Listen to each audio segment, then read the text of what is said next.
for coming on. There's something so sad about that. First of all, thank you for speaking up, because your voice does matter, I think, in this conversation.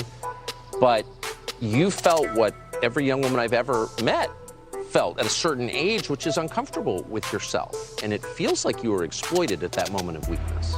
Yeah, absolutely. I mean, as you said, it's completely normal for not only young girls, but often young boys too, to feel uncomfortable with themselves, uncomfortable with their body. But we have this ideology that is especially prevalent online that says that if you have those feelings, that means you're trans. I mean, there are literally people who say, if you don't even like your voice on a recording, that's a sign of gender dysphoria, and you need to go see a medical professional because you're trans. Talk about taking advantage of people. So how do you, and this is all explained in greater depth in the documentary, but how do you feel now at 23 looking back on what happened? I feel honestly grateful for the experience because it's taught me a lot about the world and about myself, but I really feel afraid for these other young girls like myself who they might not be.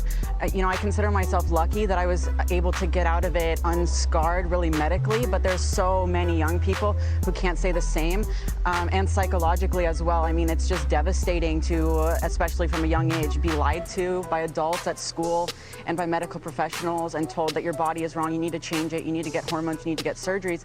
That's devastating for a young person. So I'm just really concerned for younger girls and boys like I once was, yes, being led down this path and being hurt by it. It's a failure of male leadership, of adult leadership, and it does seem like some of the steps are medically irreversible.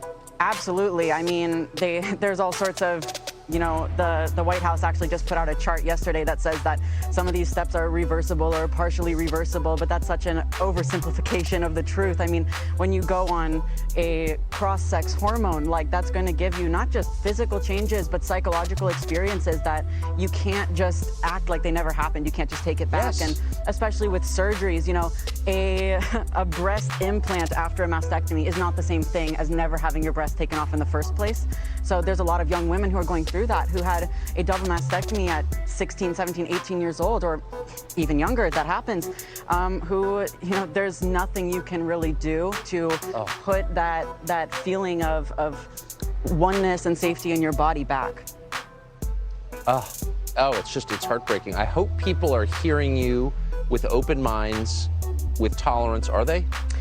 There's a lot of people out there, especially parents, who are really thankful for what I'm saying because they see that their young girl or their young boy is going through this, and the school is telling them, you need to affirm them, they're trans, you need to transition them.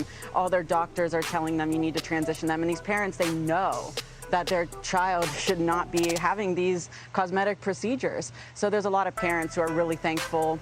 There are other young people who are really thankful that I'm saying what I'm saying, but obviously, you know, you have the trans activists and the trans community that exhibits some very unhealthy kind of cult-like dynamics who are really upset about this. Man, you are so articulate and thoughtful at 23. It's remarkable. Thank you. People who have suffered like you have sometimes get deeper. Yeah, you learn a lot. Like I said, I learned a lot. You do. Thank you for talking to us. Thank you. Appreciate it.